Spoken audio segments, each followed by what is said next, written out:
el día de hoy puse como tema general un Dios de providencia. Ese fue el tema general del día de hoy. En la mañana estuvimos compartiendo una parte de esto. Hoy pues nos va a tocar otra, ¿verdad? Ahorita en esta hora. La parte 1 la llamamos una lección de confianza, que fue la que estudiamos en la mañana, en la primera reunión. Y en esta hora, en esta segunda reunión, vamos a estudiar una parte que es una lección de humildad. Esta es la que nos toca ahorita, una lección de humildad. Recordemos, el tema general es un Dios de providencia. Y tuvimos dos partes. La primera parte fue en la mañana, una lección de confianza, pero ahorita es la parte 2, una lección de humildad. ¿Okay? Entonces vamos a estudiar esto. Y primero, antes de entrar en esto, en materia de la lección de humildad que nos tiene como enseñanza la palabra de Dios, me gustaría que hablemos un poco acerca de la providencia. Cuando hablamos de la providencia, la podemos definir humanamente como lo siguiente: disposición anticipada o prevención que mira o conduce al logro de un fin. Esa podría ser la definición de la providencia en un sentido humano. Repito, disposición anticipada o prevención que mira o conduce al logro de un fin. Esa es la providencia. Y pasándolo al plano bíblico, cuando nosotros nos vamos a la Biblia, podemos ver que tiene mucho que ver con esta definición. Sin embargo, le añadimos un poquito más, porque no solamente es Dios en esta prevención, en esta anticipación de su obra, que mira y conduce a un fin, a un propósito, sino que también es Dios cuidando de manera sobrenatural a toda su creación y a sus criaturas. En la palabra de Dios esa es la providencia. No solamente es la disposición anticipada de Dios, no solamente es la prevención de Dios para llevarnos a un propósito, sino que también es el cuidado sobrenatural que tiene Dios con su creación y sus criaturas. Y con esto englobamos a todas las criaturas, a toda la creación. Entonces Dios no es alguien, mis hermanos, no es alguien que esté ajeno a lo que pasa en el mundo. Dios no es alguien que esté ajeno a lo que pasa en la vida de los seres humanos. Dios no es alguien que esté ajeno, lejano a su creación. Dios sabe perfectamente qué es lo que está sucediendo en el mundo. Dios sabe qué es lo que está sucediendo en nuestras vidas. Hemos repetido muchas veces que a Dios no le tomó por ninguna sorpresa la pandemia. No es como que a Dios de pronto dijo, híjole, ya se salió de las manos esto, hay un virus que está matando esto y el otro. A Dios no se le salió de las manos. Dios ya sabía que iba a pasar. Les compartí en la mañana que Dios es quien conoce perfectamente la creación. Recordemos Génesis, cómo dice la Escritura que Dios crea todo en 6 días, ¿no? Y habla Génesis de una manera muy general, pero si nos ponemos a reflexionar en el proceso de creación, pensemos por un momento en que Dios es el mejor científico, Dios es el mejor químico, Dios es el mejor físico, porque Él tiene bien medidas todas las situaciones, todas las moléculas, sabe perfectamente la composición química de nuestras vidas, de nuestro cuerpo. Él creó todo perfectamente armonizado, de tal forma que, por ejemplo, un árbol produce oxígeno, y ese oxígeno, nos sirve a nosotros para respirar. Qué casualidad, ¿no? Qué casualidad que un árbol produzca oxígeno y ese oxígeno me sirva a mí para respirar. Y que dentro de mí haya unos aparatos que se llaman pulmones que procesan ese aire y que lo convierten en vida. ¿A poco alguien que no respira sigue viviendo? No, ¿verdad? Es algo natural. Entonces, vemos que cada parte de la creación tiene un propósito, un porqué. Toda parte de la creación tiene una razón de ser. Incluso el apéndice, que muchos consideran que ahí está nada más, ¿no? Como de relleno, ¿no?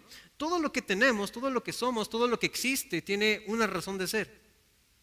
Les compartí en la mañana que aún las cucarachas que a veces son un poquito desagradables, las moscas que de pronto atacan la comida, los gusanitos que devoran carne descompuesta, todo eso, mis hermanos, tiene un propósito y todo eso Dios lo crea. Ahora, en la Biblia hay muchos pasajes que nos hablan de la providencia de Dios. Pasajes que podemos nosotros consultar, entender y comprender acerca de cómo Dios es aquel que no solamente tiene todo en prevención y que ha destinado todas las cosas con un propósito, sino que es aquel que cuida, mantiene y preserva a su creación y a sus criaturas. Vamos a ver algunos pasajes bíblicos, hermanos. Les pido que abran su Biblia en Nehemías 9:6 para iniciar. Nehemías 9:6 es uno de varios textos que vamos a ver que hablan acerca de la providencia de Dios. Nehemías 9:6.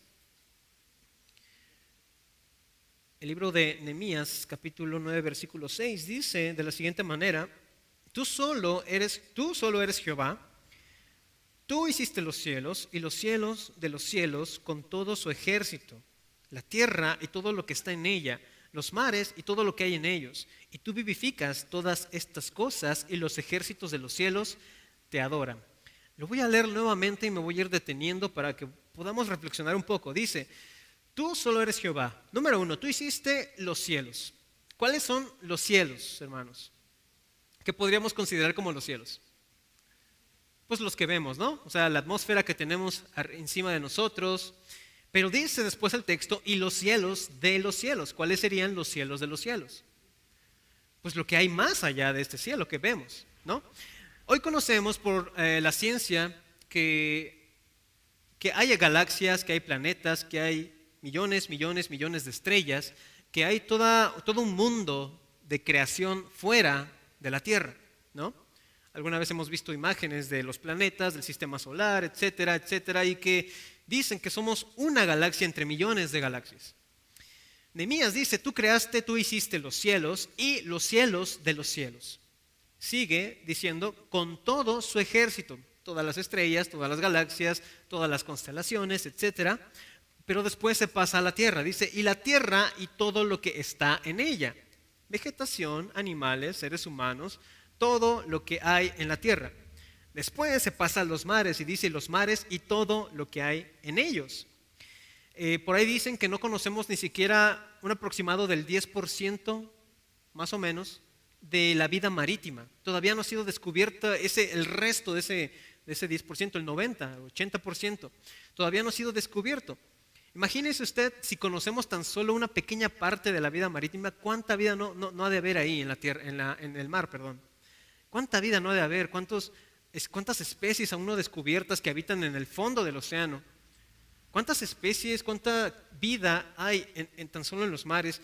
Pero dice la Escritura: los mares y todo lo que hay en ellos, tú lo hiciste. Pero lo más importante e interesante de este pasaje, hermanos, dice lo siguiente: ¿y tú? ¿Qué dice su Biblia? Después de todo lo que hay en ellos, ¿y tú? Vivificas todas estas cosas. Tú vivificas todas estas cosas. Fíjese cómo Nehemías no dice: tú vivificaste cuando lo creaste, tú les diste vida. No, dice: tú vivificas, mantienes con vida todas estas cosas. Y los ejércitos de los cielos te adoran. No es exageración cuando decimos que Dios mantiene con vida toda la creación hasta el día de hoy. Vamos a ir viendo más versículos. Génesis 8, 21 al 22, otro texto que nos habla acerca de la providencia. Génesis 8, 21 al 22. El libro de Génesis 8, 21 al 22 dice: y percibió Jehová olor grato, y dijo Jehová en su corazón: no volveré más a maldecir la tierra por causa del hombre, porque el intento del corazón del hombre es malo desde su juventud. No volveré, ni volveré más a destruir todo ser viviente como he hecho. Miren el versículo 22. Mientras la tierra permanezca, no cesarán la sementera y la siega, el frío y el calor, el verano y el invierno, y el día y la noche. Una pregunta: desde que tenemos uso de razón, mis hermanos, ¿cuándo se ha detenido el día? ¿Cuándo se ha detenido la noche? ¿Cuándo ha dejado de ser día? ¿Cuándo ha dejado de ser noche y que tengamos un día permanente?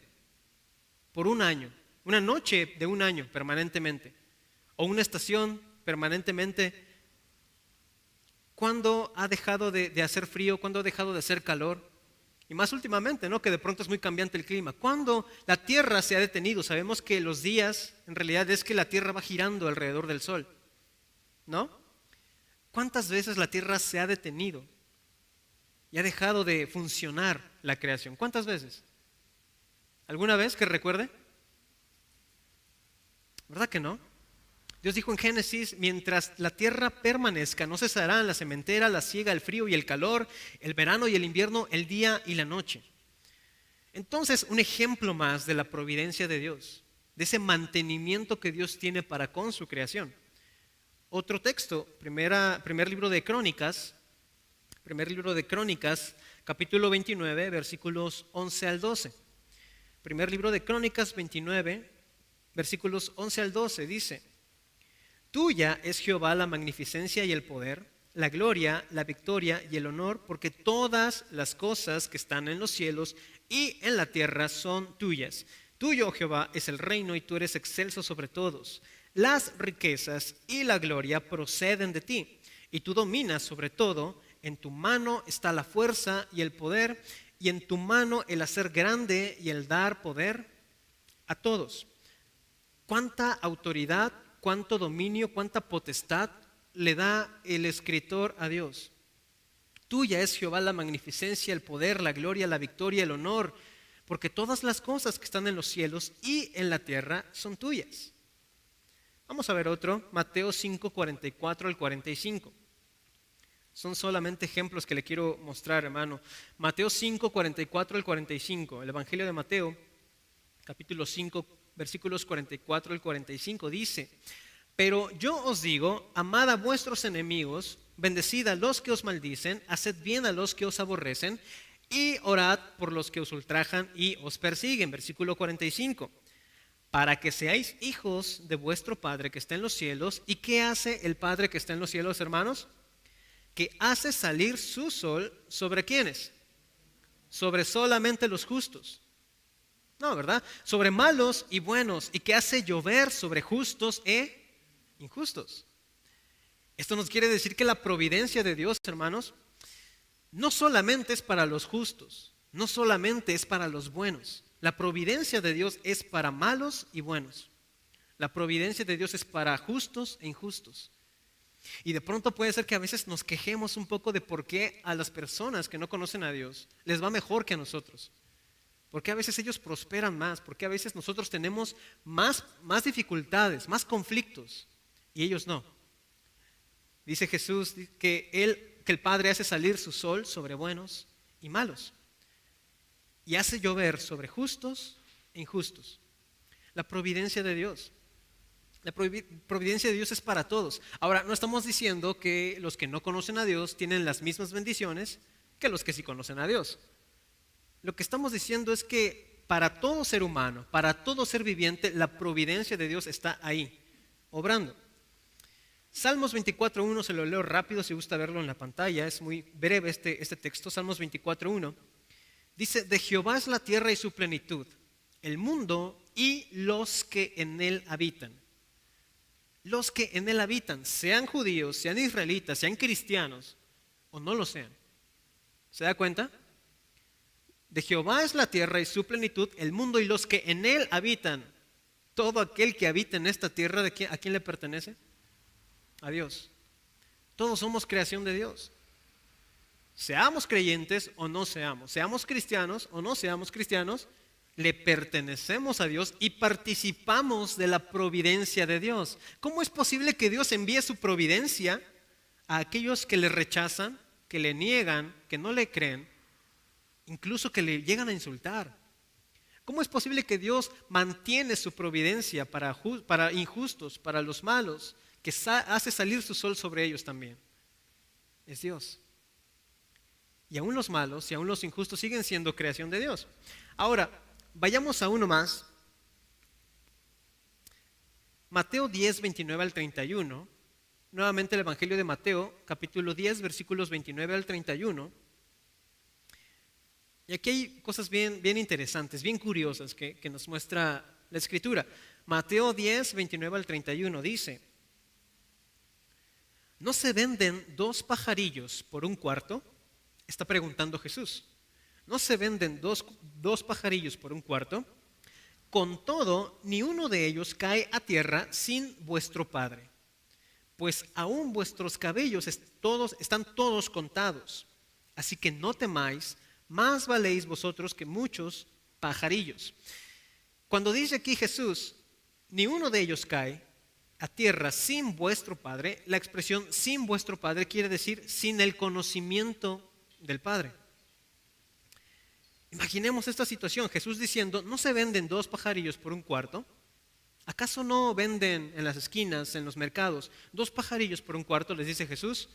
Y les dice, sin embargo, ni aún ninguno de ellos cae a tierra, es decir, muere sin el conocimiento del Padre.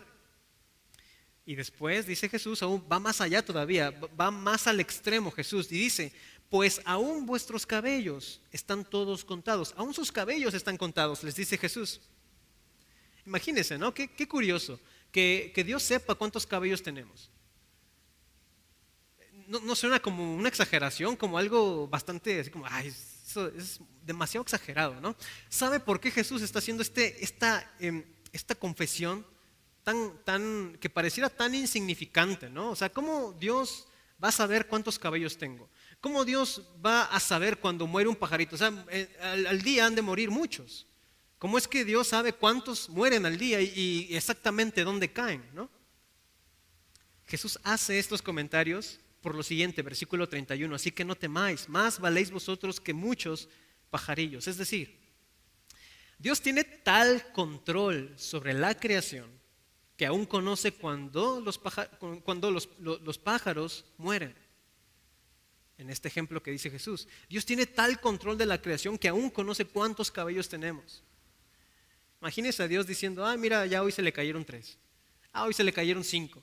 Y al día siguiente hoy se le cayeron 10, porque siempre andamos, es natural, ¿no? que de pronto se caiga el cabello, es algo natural, se desprenden las células, se desprenden los cabellos, pero aún así Dios tiene bien medida la cuenta. Suena exagerado, suena como, vaya, ¿cómo es que Dios se preocupa por esas cosas? Es que Dios tiene el control absoluto de su creación. Entonces, si entendemos lo que Jesús les está diciendo, si Dios tiene control absoluto aún de los cabellos que tenemos y aún de todas las aves que hay y que mueren y que Dios sabe que mueren, Dios les dice, así que no teman. No teman porque más valen ustedes que los pájaros. Es decir, si Dios tiene ese conocimiento de su creación, de cosas tan sencillas, de cosas tan insignificantes, ¿cómo no va a tener conocimiento de nosotros? ¿Cómo no va a tener conocimiento de nuestros padecimientos, de nuestras vivencias, de todo lo que nos pueda acontecer? ¿Estamos? Eso es lo que está diciendo Jesús. Si Dios tiene ese conocimiento tan insignificante, por supuesto que sabe acerca de nosotros, sabe de nuestras necesidades, sabe acerca de nuestras aflicciones. Otro pasaje en Génesis 50:20, se lo leo rápido. Génesis 50:20 dice, vosotros pensasteis mal contra mí, mas Dios lo encaminó a bien para hacer lo que vemos hoy, para mantener en vida a mucho pueblo. Usted recordará esta historia, que es la historia de José. ¿Se acuerda? La historia de José, cuando sus hermanos lo venden, él termina siendo gobernador de Egipto. Y resulta que llega el día en que se tienen que ver cara a cara nuevamente, porque la familia de José está buscando sustento, alimento, lo cual no hay en su región. Así que tienen que salir de su región rumbo a Egipto, porque ahí sí había alimento. Pero no contaban con que el gobernador de Egipto era José, aquel hermano que habían vendido, aquel hermano que habían despreciado, aquel hermano que habían odiado. De pronto José les descubre que es él y les dice lo que dice Génesis 50:20. Ustedes pensaron mal contra mí, mas Dios lo encaminó a bien para hacer lo que vemos hoy, para mantener en vida a mucho pueblo. ¿Cuál es el punto aquí de que mencionemos este pasaje, hermanos? Estamos hablando de la providencia de Dios y que Dios tiene todo bajo su control, ¿no? Que Dios tiene total conocimiento de las cosas, pero puede ser que a lo mejor lleguemos a pensar, hermanos, que hay cosas que se pueden salir de la voluntad de Dios. Por ejemplo, el hecho de que los hermanos de José le odiaran, le intentaran matar, que intentaran deshacerse de él, pudiéramos pensar es que eso como que no entra en la voluntad de Dios, porque Dios no creo que hubiera deseado eso para José. Y pareciera que esto era una situación que se estaba saliendo de control, pareciera que es una situación que no está en los planes de Dios. Sin embargo, ¿qué dice José al final? Ustedes pensaron hacerme mal, pero la providencia de Dios se encargó de mantenerlo todo para bien. Fíjese que aún las cosas que salen mal, aún las cosas que pueden lastimar, aún las cosas que pueden ser difíciles y que suceden en la vida que no comprendemos, que no entendemos, que no asimilamos, aún eso está dentro de la providencia de Dios. Nada se sale de su control, hermanos. ¿Recuerda usted a Pablo que dice, porque todas las cosas obran para bien para aquellos que aman a Dios? Todas las cosas, sea bueno, sea malo. Esa es la providencia de Dios. Esa es la providencia de Dios que mantiene a todo ser vivo, mantiene todas las cosas porque hay un propósito. Colosenses 1, 16 al 17, se lo leo rápido, dice, porque en Él fueron creadas todas las cosas, las que hay en los cielos, las que hay en la tierra, visibles e invisibles, sean tronos, sean dominios, sean principados, sean potestades, todo fue creado por medio de Él y para Él. Y Él es antes de todas las cosas y todas las cosas en Él subsisten. Todas las cosas en Él subsisten, permanecen, se preservan. Qué impresionante es pensar que todas las cosas, toda la creación, todo lo que hay, que existe y aún nuestras vidas se preservan por Dios y en Dios.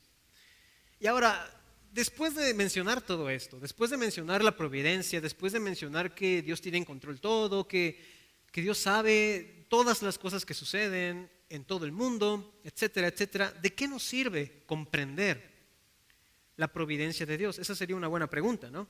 ¿De qué me sirve a mí comprender, saber, estudiar, pues todo lo que ya hemos visto?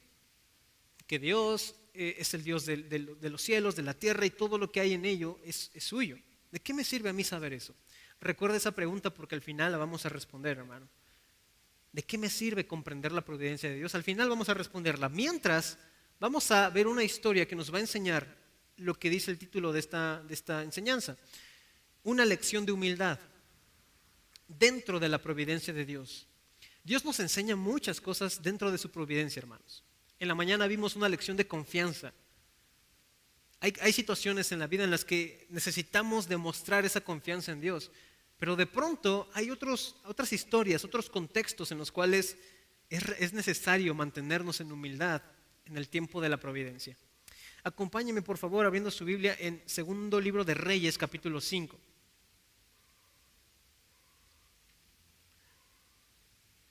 En la primera reunión estudiamos el capítulo 4 y vamos ahora a estudiar el capítulo 5, Segundo Libro de Reyes. Aquí nos narra la historia de este libro, una historia muy interesante, muy curiosa, acerca de muchos puntos que vamos a ir viendo. Segundo Libro de Reyes, capítulo 5. Empieza con un personaje el cual se llama Naamán. Y dice el versículo 1. Naamán, general del ejército del rey de Siria, era varón grande delante de su señor y lo tenía en alta estima, porque por medio de él había dado Jehová salvación a Siria. Era este hombre valeroso en extremo, pero, ¿qué dice la escritura? ¿Era qué? Leproso.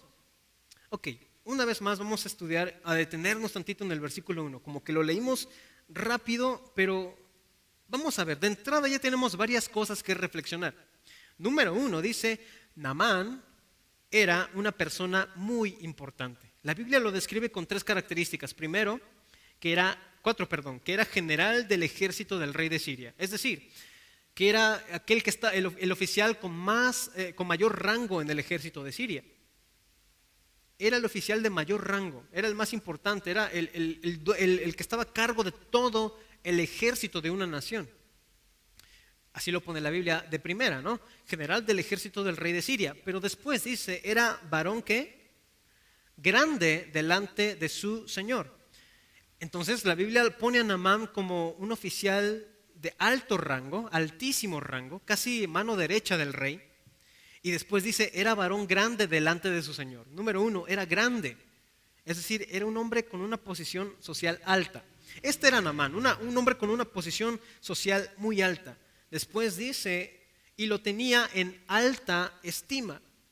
Alguien de alta estima, en especial para un rey, era alguien muy, muy importante y querido. Pero no solamente alguien querido como podemos imaginar, sino casi el rey no iba a ningún lado sin Naamán. Si el rey entraba al templo, de los dioses, Naamán entraba con él. Si el rey iba a tal lado, Naamán iba con él. Naamán era de alta estima. A donde sea que el rey fuera, Naamán estaba ahí. Era su mano derecha, era el confidente del rey. Y número 3 dice la escritura, porque por medio de él había dado Jehová salvación a Siria. Era este hombre que dice valeroso en extremo. Esta expresión valeroso en extremo en el Antiguo Testamento la ocupaban para dos situaciones. Número 1, se ocupaba para alguien que tenía gran riqueza. Cuando la Biblia describe a alguien que era valeroso, se refería, una de ellas es que era alguien con mucha riqueza, pero también se aplicaba para aquellos guerreros realmente muy valientes e importantes, indispensables en un ejército. Estos eran los hombres valerosos. Alguien de mucha riqueza o un guerrero muy valiente, importante y que no podía faltar en el ejército. Sin duda alguna, entonces, mis hermanos, Naamán era un hombre ejemplar, era un hombre reconocido, era el oficial de mayor grado, era altamente querido, estimado, era importantísimo. No podía existir el ejército sin Naamán. No podía haber una guerra sin Naamán. El rey no quería ir a ningún lado sin Naamán. Vaya, qué privilegios tenía este hombre, qué gran estima tenía este hombre, qué importante era este hombre. Importantísimo, pero dice la escritura, era leproso. Aparentemente tenía todo, ¿no?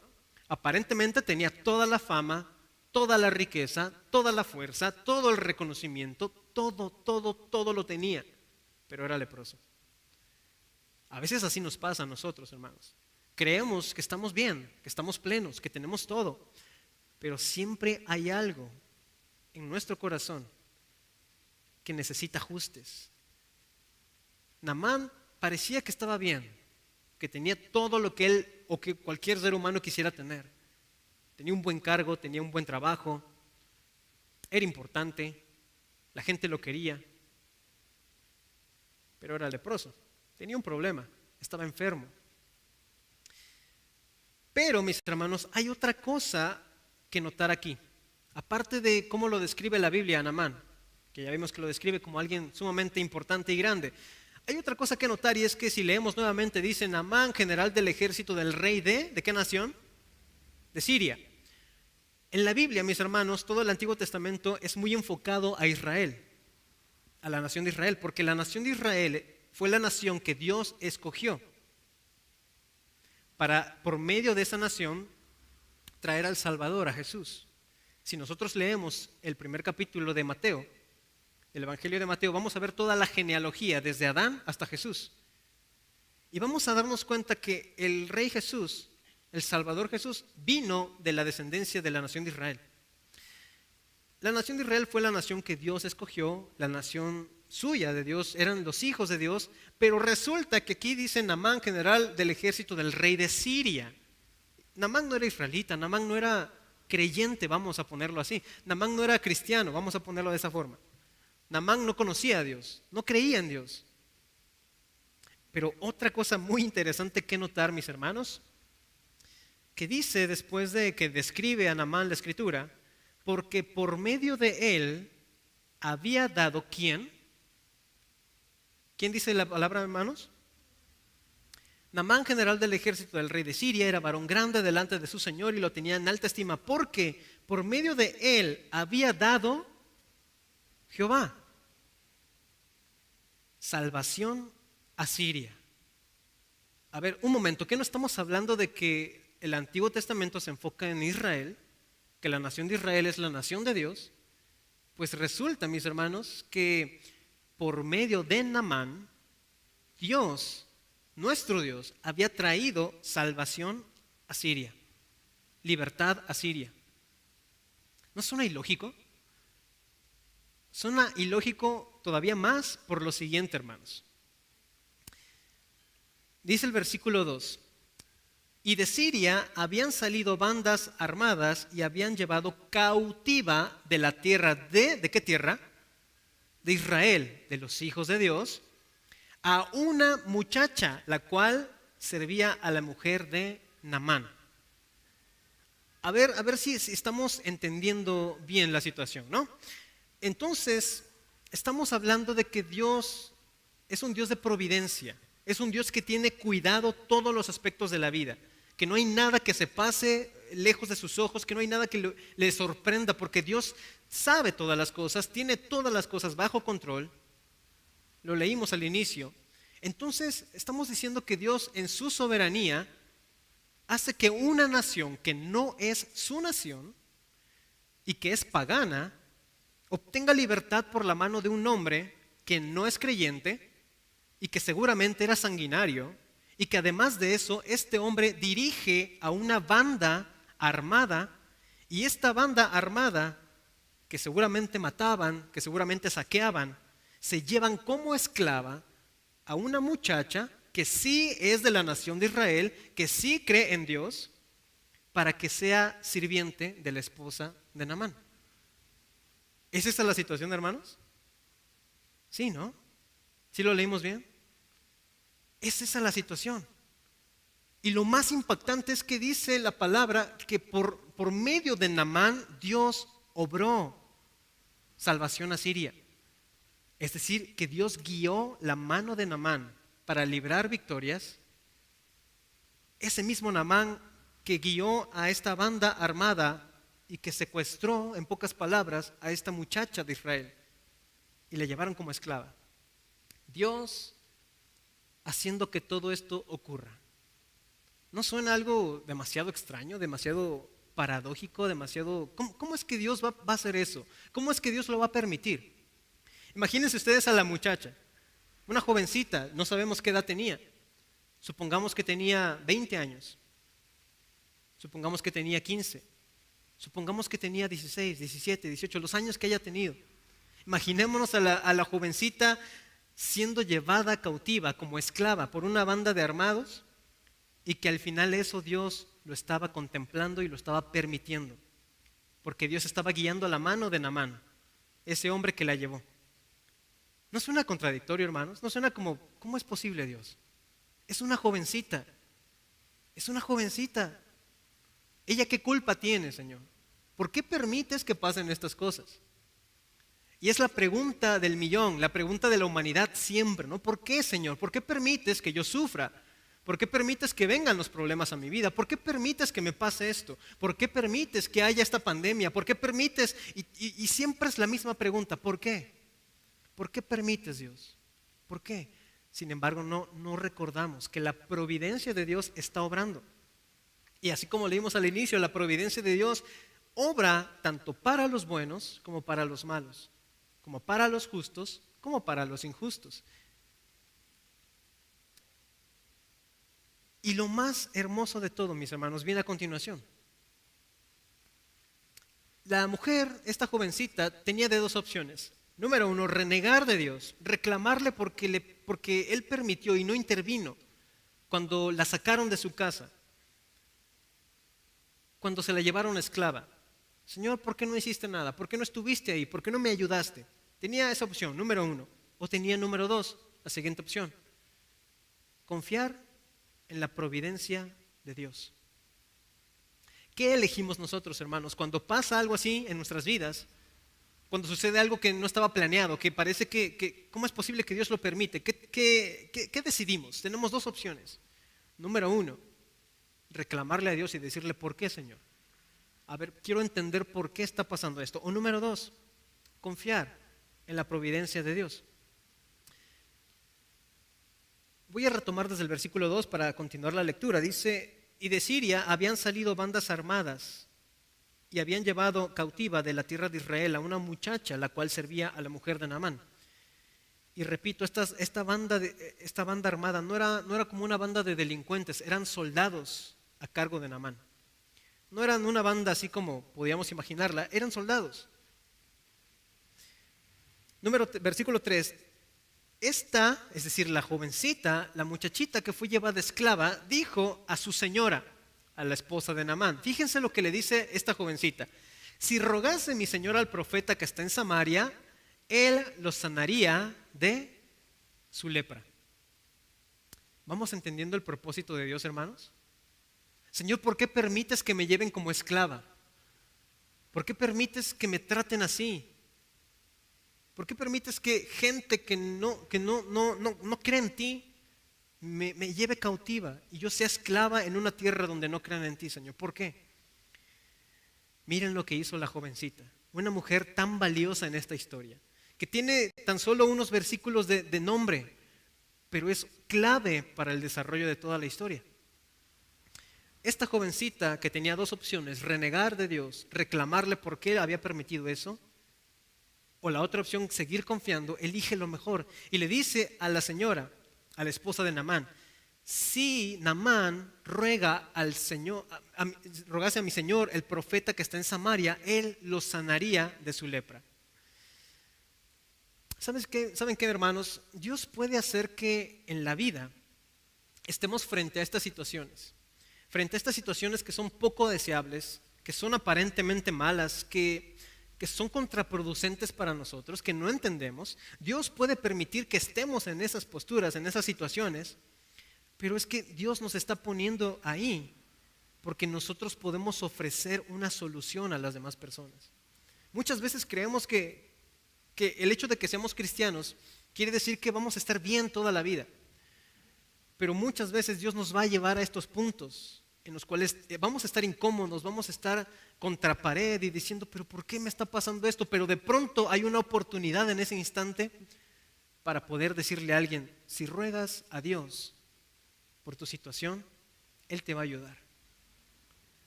Esta mujer, esta jovencita fue clave en la historia de este pasaje, hermanos. Yo me acuerdo del testimonio de mi papá cuando él conoce del Evangelio. Más o menos recuerdo la historia que él estaba trabajando en el banco y llegó ahí a su escritorio una mujer que estaba pidiendo un préstamo. Y la situación de la mujer era que ella se estaba divorciando, que le estaba yendo muy mal en su matrimonio y estaba ella llorando, así como, pues vaya, estaba derramando todo su corazón y estaba en gran dolor esa mujer, ¿no? Estaba llorando, llorando, llorando. Y mi papá de pronto le dice, tenga ánimo, confía en Dios. Y la mujer de pronto dice, a ver, ¿usted cree en Dios? Mi papá no era cristiano. Mi papá le dice, sí, yo creo en Dios. Y la mujer le dice, pero usted no cree en el Dios que yo creo. Y entonces resulta que la señora era cristiana. Y la señora le dice, usted no cree en el Dios que yo creo, porque en el Dios que yo creo es tal, tal, tal. Y empieza la señora a compartirle de Dios. A ver, entonces la señora que se estaba divorciando, que tenía un montón de problemas, que estaba llorando, que estaba en gran dolor, era cristiana. Pero Dios la puso ahí.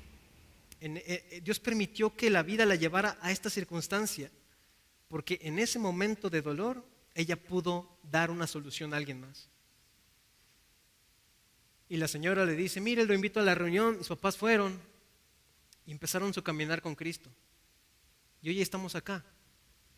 Por una señora que fue a un escritorio a llorar, a lamentarse porque estaba sufriendo, pero de pronto se acordó y dijo, pero tú no conoces al Dios que yo conozco. Es como la jovencita, mis hermanos, que estaba esclava, reprimida. ¿Por qué Dios permites que me pase esto? Pero de pronto, señora, si Naamán ruega al profeta, él lo puede sanar. Y veamos el desenlace de la historia, en versículo 4. Entrando Naamán a su señor, al rey, le relató diciendo, así y así ha dicho una muchacha que es de la tierra de Israel. Y le dijo el rey de Siria, anda, ve, y yo enviaré cartas al rey de Israel. Salió pues él llevando consigo 10 talentos de plata y 6,000 piezas de oro y 10 mudas de vestidos. Tomó también cartas para el rey de Israel que decían así, cuando lleguen a ti estas cartas, sabe por ellas que yo envío a ti a mi siervo Naamán, para que lo sanes de su lepra. Luego que el rey de Israel leyó las cartas, ¿qué dice la escritura, hermanos? ¿Qué hizo el rey de Israel? Rasgó sus vestidos y dijo, soy yo Dios que mate y dé vida, para que éste envíe a mí a que sane a su hombre de lepra.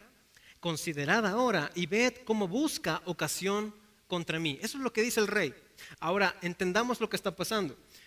El rey de Siria, el rey que es pagano, el rey que no cree en Dios, le dice a su siervo Naamán, ve, Siria e Israel eran enemigos. Dios en su providencia permite que una esclava de Israel esté en Siria y que por ella Naamán vaya a la nación enemiga a pedir ayuda. El rey de Siria le dice, sí, ve, te envío cartas para que las lea el rey de Israel. Entonces estamos hablando que llegan con el rey de Israel y estamos hablando de un hijo de Dios, siendo de la nación de Israel, ¿no? El rey de la nación de Israel se supone que debe ser un hijo de Dios, alguien que conoce a Dios. Pero resulta que llega a él y lee la carta que le manda el rey de Siria y lo primero que hace es rasgar sus vestidos. Contradictoriamente, mis hermanos, aquí vemos al rey de Israel totalmente desentendido de la voluntad de Dios. Lo primero que él hace es rasgar sus vestidos. Y rasgar los vestidos era una costumbre judía que hacía que ellos, era la manifestación de ellos en señal de aflicción. Eso lo hacían cuando sentían mucha aflicción, mucho dolor, cuando ellos decían es que es un lamento por una situación que aparentemente no tiene remedio. Lo que hacían ellos era rasgar sus vestiduras cuando había situaciones así. No sé si estamos comprendiendo lo que está haciendo el rey de Israel, mis hermanos. Lee la carta, lee la noticia y no era ni siquiera una noticia de guerra. Como él dice, consideren cómo busca ocasión para mí el rey de Siria. Ni siquiera era eso, ¿no? El rey de Siria simplemente le dijo, te envío a mi siervo para que lo sanes. Punto. Estamos hablando de un rey que no conoce a Dios, por lo tanto le va a decir a él, ten para que lo sanes. Él no conoce cómo Dios obra y que realmente Dios va a sanar a Naamán por medio del profeta. Entonces el rey de Siria le dice, ten para que lo sanes. El rey de Israel, desentendido de la voluntad de Dios, entra en desesperación, entra en dolor, se rasga las vestiduras y dice, ¿ahora qué voy a hacer? Van a venir, me van a atacar una vez más. Y ¿sabe qué, hermano? A veces nosotros hacemos eso. A veces hacemos eso. Viene una carta a veces a nuestra vida. ¿Y qué es una carta que nosotros creemos que es de peligro? Que es una declaración de guerra. Y lo primero que hacemos es rasgar nuestras vestiduras en señal de lamento, de desesperación, de que no hay esperanza. Pero miren la respuesta que viene adelante, el versículo 8. Cuando Eliseo, el varón de Dios, oyó que el rey de Israel había rasgado sus vestiduras, envió a decir al rey, ¿por qué has rasgado tus vestidos? Venga ahora a mí y sabrá que hay profeta en Israel. Imagínense a Dios, mis hermanos, cuando viene una situación a nuestras vidas que nosotros no comprendemos, que no asimilamos, una enfermedad, no sé, lo que sea, lo que se nos pueda venir a la mente, cuando viene una situación difícil a nuestra vida y cuando nosotros reaccionamos rasgando nuestras vestiduras diciendo, ay Señor, pero ¿por qué me está pasando esto? ¿Por qué, Señor, otra vez? Y yo confío en ti, y nos lamentamos y empezamos a entrar en desesperación. Imagínense a Dios contestando como Eliseo. ¿Por qué te lamentas? ¿Por qué te desesperas? ¿Por qué te espantas? ¿Por qué tienes miedo? Trae a mí esos problemas para que sepan que hay Dios en tu casa. Eso le está diciendo Eliseo al rey. ¿Por qué estás rasgando tus vestidos? Venga a mí ahora para que sepa que hay profeta en Israel, para que sepa que hay presencia de Dios en Israel. Pero el rey totalmente desentendido de lo que Dios estaba obrando en su providencia. Así a veces nos pasa, hermanos, en situaciones que nos afrentan. No rasguemos nuestras vestiduras. Vayamos a Dios, llevemos a Dios nuestras cargas y vamos a ver y comprobar que hay Dios en nuestra casa. ¿Lo cree? Y después dice el versículo 9, mis hermanos. Y vino Naamán con sus caballos y con su carro y separó las puertas de la casa de Eliseo. Entonces Eliseo le envió un mensajero diciendo, ve y lávate 7 veces en el Jordán y tu carne se te restaurará y serás limpio.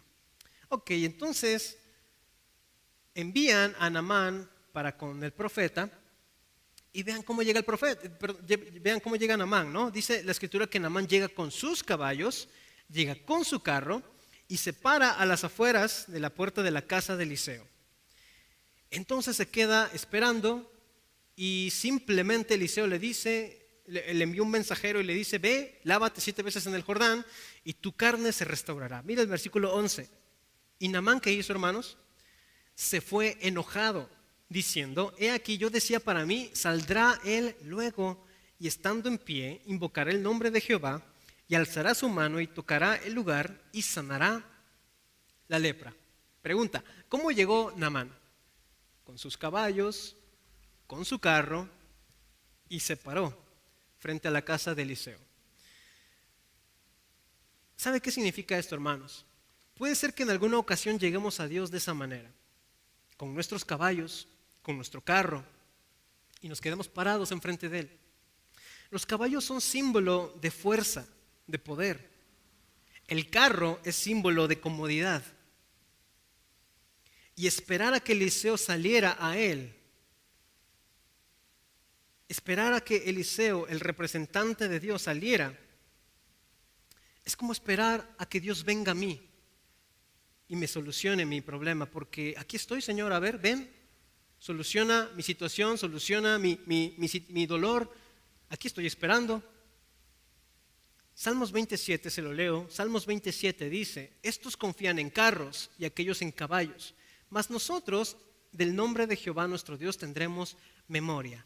Estos confían en carros y aquellos en caballos, mas nosotros del nombre de Jehová nuestro Dios tendremos, ¿qué dice? Memoria. Carros y caballos. ¿Cómo llegó Naamán? Llegó con sus carros, llegó con su carro y con sus caballos. En la confianza en sí mismo. Naamán llega confiando en sí mismo, confiando en sus capacidades, confiando en que él era el oficial de mayor rango en Siria, de que era el más importante en Siria. Naamán llega con esta grandeza delante de Eliseo y con una actitud de, yo soy muy capaz, tengo mucho, aquí estoy, te espero, ven, sáname y me voy. ¿Y qué le dice Eliseo, mis hermanos? Manda a un mensajero y le dice, ve y lávate 7 veces en el Jordán. Entonces Naamán se enoja grandemente. Naamán llegó muy confiado en su grandeza, en su posición, en que él iba a ser atendido, pero como rey, como alguien que merece toda la atención. Él creía que todo lo que él era por él mismo, y él lo había logrado por sí mismo. Pero ¿se acuerda usted qué nos dice el texto cuando leímos al principio? ¿Por quién él había logrado tantas victorias? ¿Se acuerda usted? Por Dios. Dios le había permitido a Naamán tener tantas victorias. Dios le había permitido a Naamán ser tan valeroso, ser tan victorioso. Pero Naamán venía creyendo que todo eso era porque él se lo había ganado. Pregunta, mis hermanos, ¿quién de nosotros tiene un trabajo?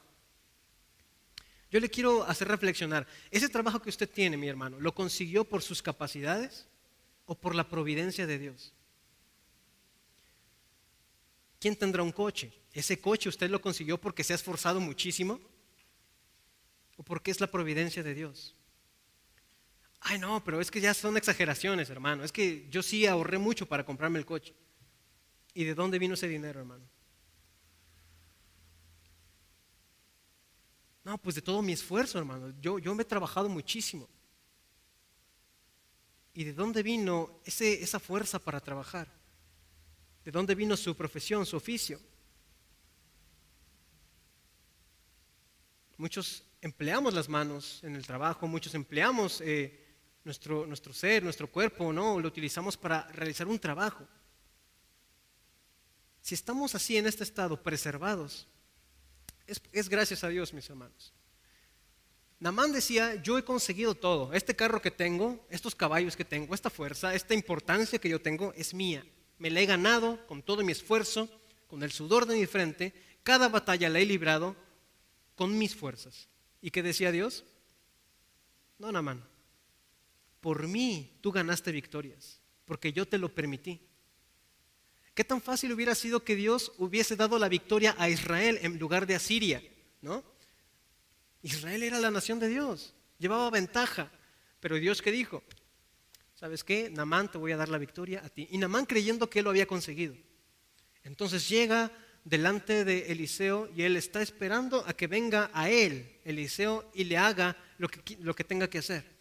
Así a veces podemos llegar ante Dios, mis hermanos, creyendo que lo que tenemos, lo que somos, ha sido por nosotros, por nuestra capacidad, por nuestra valentía, por nuestro esfuerzo. Pero es necesario mantenernos humildes, reconociendo que todo lo que somos, que todo lo que tenemos, ha sido por la providencia de Dios. Sigamos la lectura, dice el versículo 12. Abná y Farfar, ríos de Damasco, ¿no son mejores que todas las aguas de Israel? Si me lavare en ellos, ¿no seré también limpio? Y se volvió y se fue enojado. ¿Qué es lo que dijo Naamán? O sea, Eliseo me está mandando a lavarme en Jordán, en el río Jordán. El río Jordán era un río, no era un río demasiado limpio. O sea, sus aguas no eran demasiado cristalinas. El río Jordán era un río fangoso. Y sí tenía razón Naamán en que Abana y Farfar, que eran ríos de Damasco, eran ríos más bonitos. El agua era más cristalina, había mejor vegetación alrededor de esos ríos. Era de verdad, eran ríos mucho mejores. O sea, a la vista, si uno ve el río Jordán y si uno ve estos ríos, dice, mejor me meto a estos ríos, porque el agua es más bonita, se ve más bonito todo, etcétera. Pero quisiera que digamos juntos, hermanos, diga conmigo, no siempre lo mejor es lo que necesito. Una vez más dígalo, no siempre lo mejor es lo que necesito.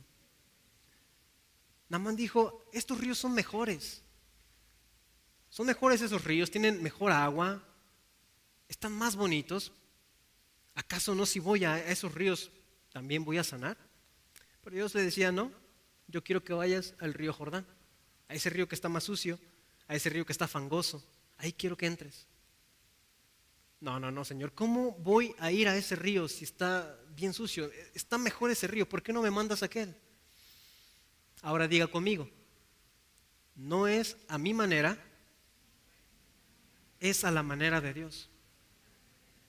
Claramente aquí estaba en juego la obediencia a la palabra, hermanos. Para Naamán, él quería las mejores aguas, el mejor trato, que no hubiera dolor. Él quería lo mejor de lo mejor porque él era Naamán, el oficial del ejército, aquel hombre tan importante. Él quería lo mejor, pero había llegado la providencia a su vida, a la vida de Naamán. Pero en lugar de él venir con humildad ante Dios, ante la providencia y decir, Señor, aquí estoy, o sea, sí estoy enfermo y quiero hacer lo que tú me digas para que yo sea sano. En lugar de tomar esta actitud, llega Naamán y dice, a ver, Señor, ¿cómo me vas a sanar? No, pues vete al río Jordán. No, estos ríos están mejores, Señor. ¿Por qué no me mandas mejor a ellos? Y se va enojado Naamán. Como decimos aquí en México, hermanos, limosnero y con garrote. Teniendo necesidad, teniendo una enfermedad y acudiendo a aquel que lo puede sanar, llega y dice, a ver, ¿cómo me vas a sanar, Señor? Aquí estoy esperando. No, pues quiero que te metas al río Jordán. No. Así no, Señor. Yo prefiero estos ríos de Damasco, son mejores. Y llegamos ante la palabra de Dios y el consejo de Dios nos dice, quiero que hagas esto. Y a veces decimos lo que dice Naamán, Señor, pero es que el consejo que me dio fulanito o fulanita es mucho mejor que el consejo que me estás dando, Señor. Porque el consejo que tú me estás dando es, perdona, pero el consejo que me dio mi vecino es regrésasela. Ese está mejor, Señor. Ese consejo me gusta más, está más bonito, me satisface, me llena, me dan ganas de hacerlo, Señor.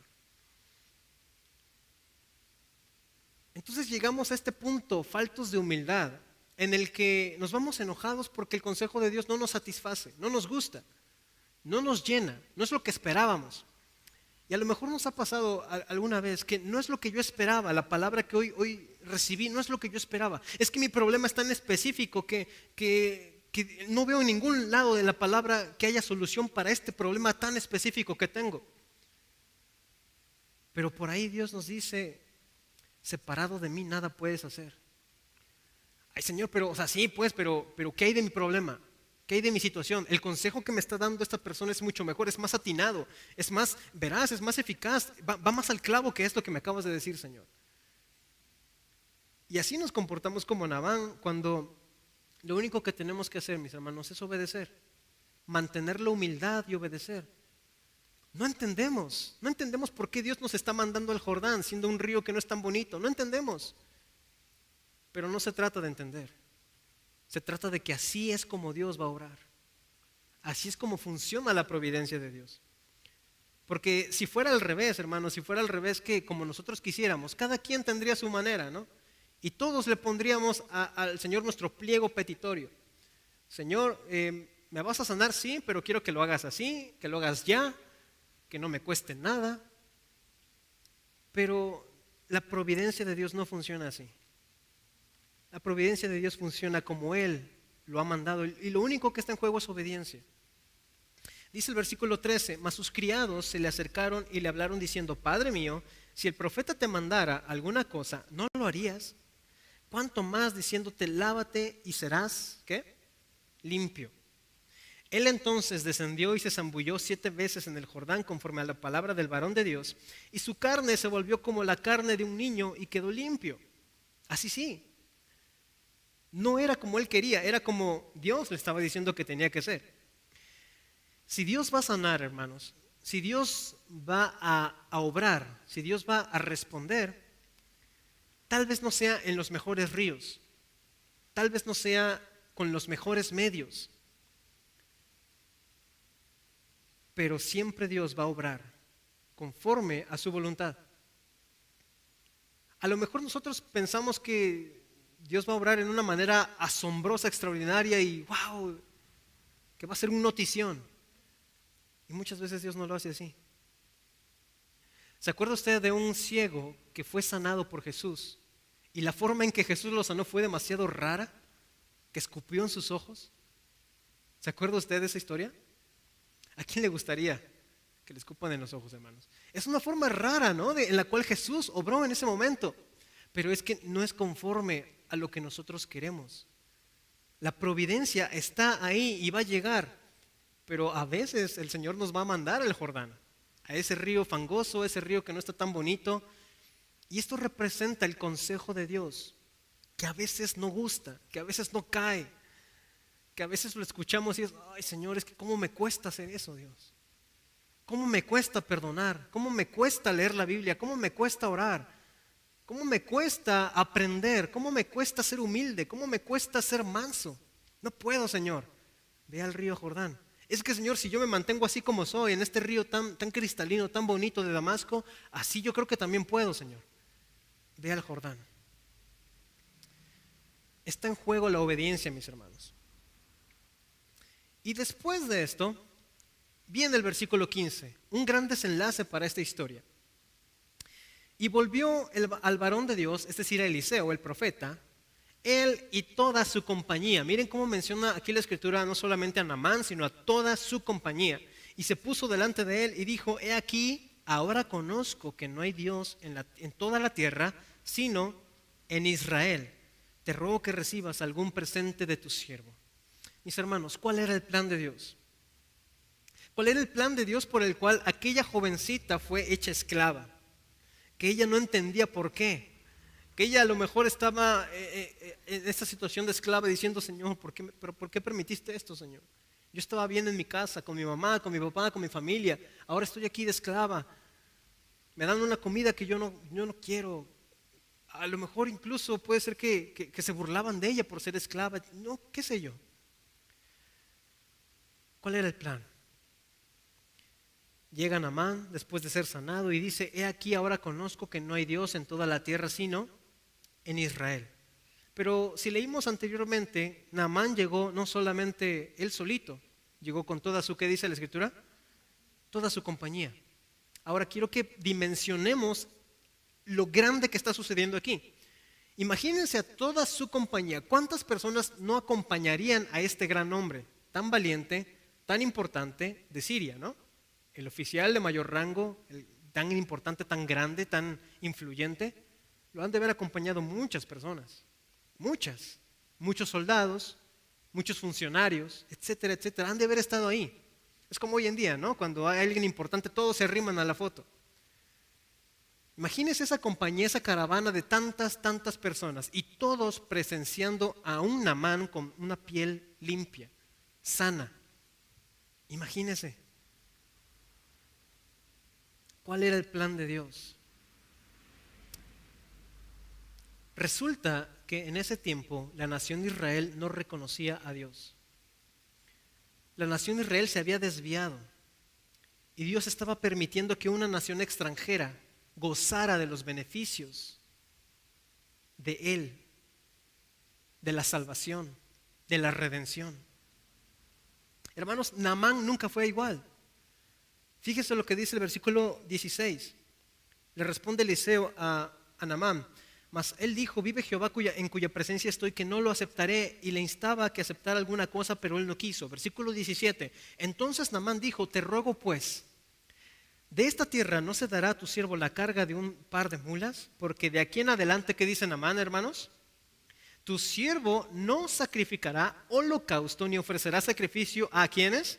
A otros dioses, sino a Jehová. Qué confesión tan asombrosa. De ahora en adelante tu siervo no sacrificará holocausto, sacrificio a dioses falsos, paganos, sino solamente a Jehová. Lo que Dios hizo fue un cambio total en la vida de Naamán, hermanos. La providencia de Dios obrando para su voluntad. Primero engrandeciendo a Naamán para que éste fuese tan importante como para que el rey de Siria lo mande y le permita ir a la nación enemiga a buscar ayuda.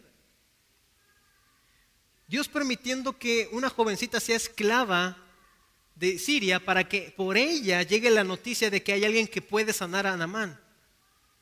Y Naamán yendo a recibir su sanidad y regresando con una confesión diciendo, nunca más volveré a ofrecer sacrificios a los dioses, sino solamente a Jehová. Y todos los que estaban ahí eran testigos, toda su compañía.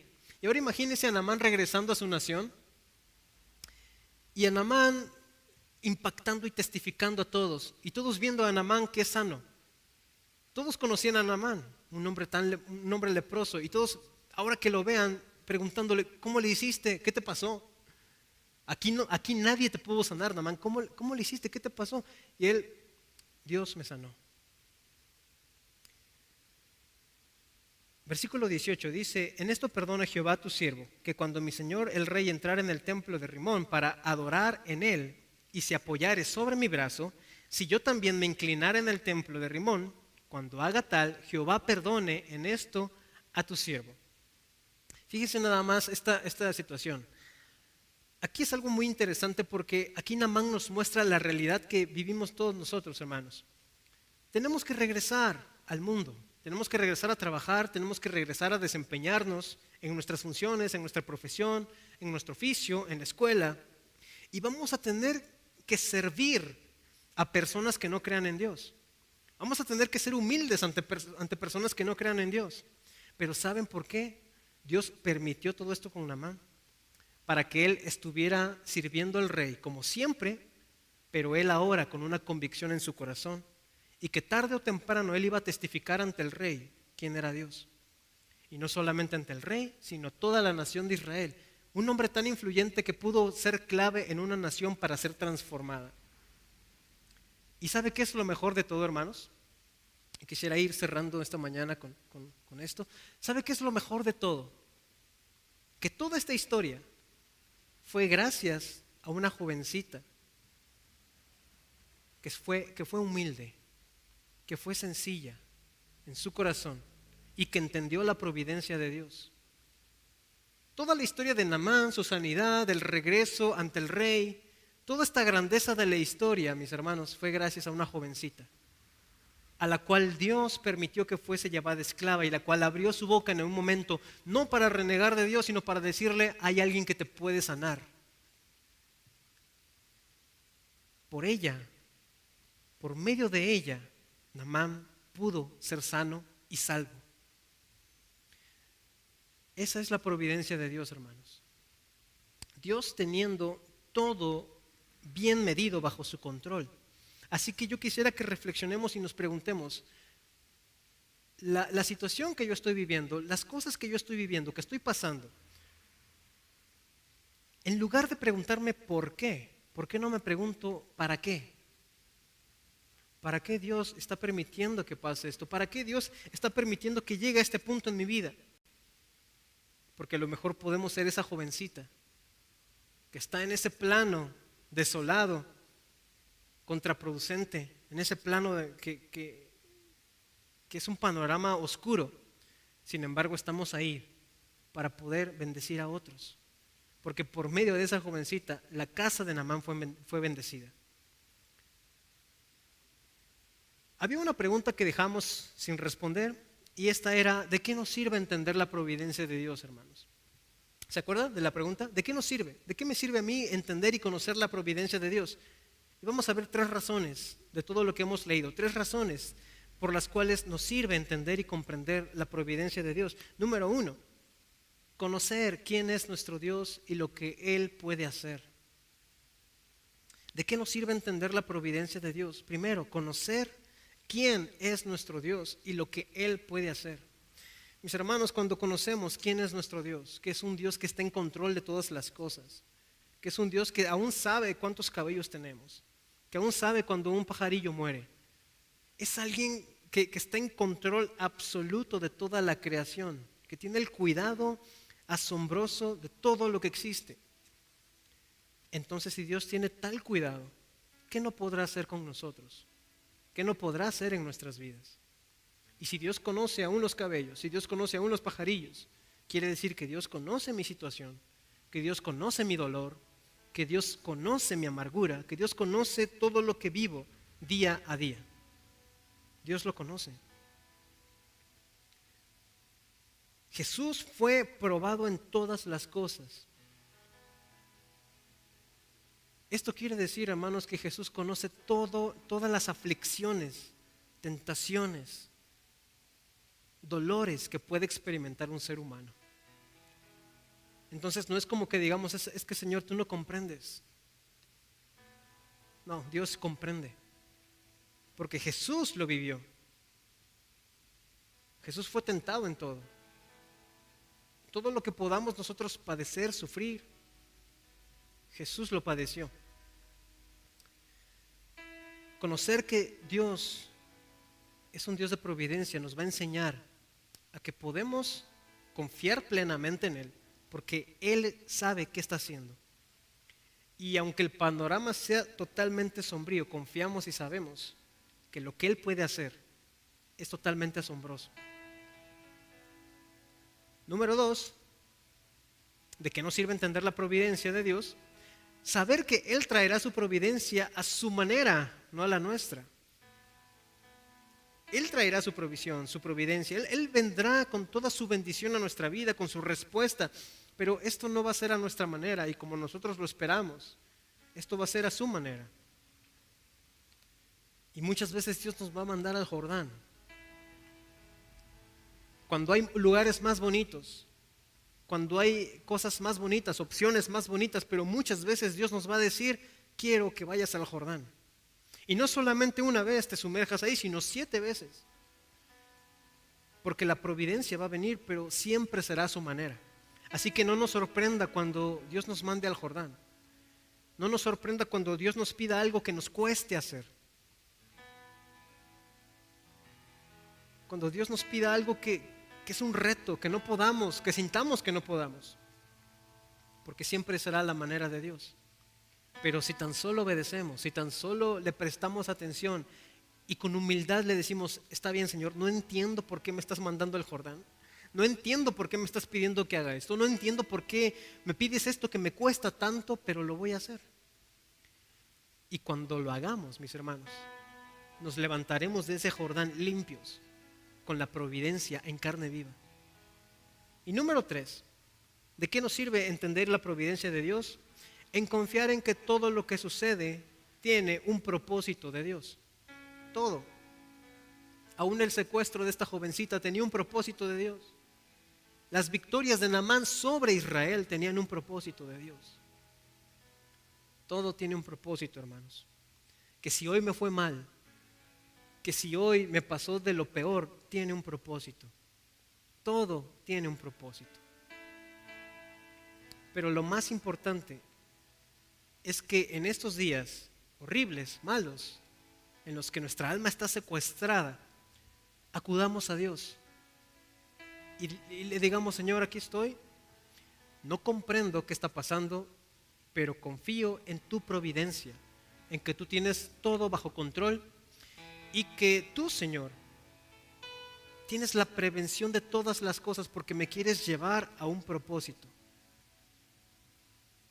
Y tienes el cuidado sobrenatural sobre mi vida, sobre mi casa, sobre mi familia, sobre mis bienes. Y entonces, ¿qué cree usted, hermano, que va a pasar? Vendrá la providencia. Vendrá Dios con su respuesta. Y entonces sabremos, mis hermanos, que Dios es fiel, que Dios permanece, que Dios no nos deja, no nos abandona, que Él siempre está con nosotros. Le invito a que cierre sus ojos esta mañana y que oremos a Dios y le demos gracias primeramente, le digamos: Señor, te agradezco, Padre, porque creo en tu providencia, Señor. Que a pesar, Señor, de que este mundo nos traiga tantas situaciones diversas, a veces de alegría, a veces de tristeza, a veces, Señor, de mucho gozo, a veces de mucho dolor, y muchas veces no entendemos por qué estamos en situaciones, Señor, que nos aprietan, que nos ponen contra la pared, así como esta jovencita, Señor, que fue llevada esclava, pero tú tenías tu providencia en todo esto, Señor. Y si no hubiera sido por esta jovencita, a lo mejor Naamán ni siquiera hubiera escuchado que alguien le podía sanar. Señor, recuérdanos la próxima vez que estemos en una situación así, que tú has permitido que lleguemos a ese punto, porque hay alguien alrededor de nosotros que en ese momento necesita escuchar de ti.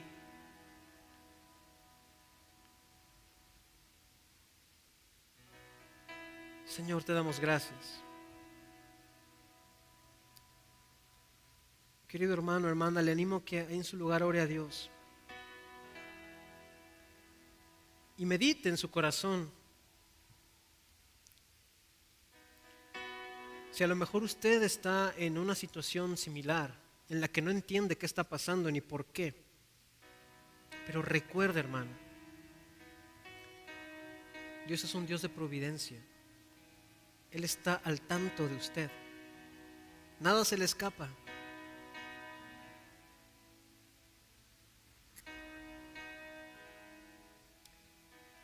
Aun cuando pensamos que estamos sufriendo de una manera impresionante, que nos está yendo horrible, Dios está obrando. Y a lo mejor somos esa jovencita que está en apuros, pero porque podemos abrir nuestra boca en ese lugar donde estamos y hacer que muchas personas vengan a Él. Podemos ser un instrumento en sus manos, hermanos. Y a lo mejor Dios nos va a pedir que vayamos al Jordán, que hagamos algo que no está en nuestros planes hacer, que hagamos algo que no creemos poder hacerlo. Porque muchas veces el consejo de Dios nos va a decir algo, pero la carne se resiste. Y el Señor nos va a decir: quiero que me entregues tu corazón. Pero no vamos a querer ir al Jordán, nosotros queremos ir a los ríos bonitos, pero Dios nos dice: no, ven al Jordán, sumérgete en el Jordán.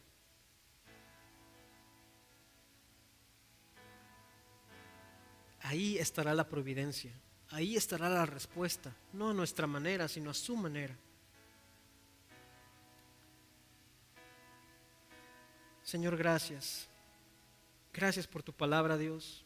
Creemos en tu providencia, creemos, Señor, que tú estás con nosotros. Y que en medio de las pruebas, de los días que son malos, los días en los cuales nada sale bien, tú tienes un propósito, Señor. Y aunque no entendamos, iremos al Jordán. Iremos al Jordán, no a los ríos bonitos, no a los ríos que todo mundo va, no a esa puerta ancha, espaciosa, sino a la puerta estrecha y angosta, a la cual tú nos has llamado a entrar, Señor. No queremos ir a esos ríos que a la vista son increíbles. Queremos ir a donde tú nos digas. Si nos dices ir al Jordán, Señor, ahí iremos. aunque no entendamos por qué, pero creemos que si tú lo dices es por algo. Y tu providencia vendrá, tu respuesta vendrá, pero tú quieres que nos mantengamos en humildad. Así como tú le enseñaste humildad a Naamán, que se saliera de su carro, que se saliera de sus caballos y se fuera al río sucio, porque ahí tú lo ibas a sanar. Queremos ser humildes, Señor, y seguir tu consejo al pie de la letra, porque sabemos que solamente así tu respuesta vendrá, Señor. Y mire alrededor del trono.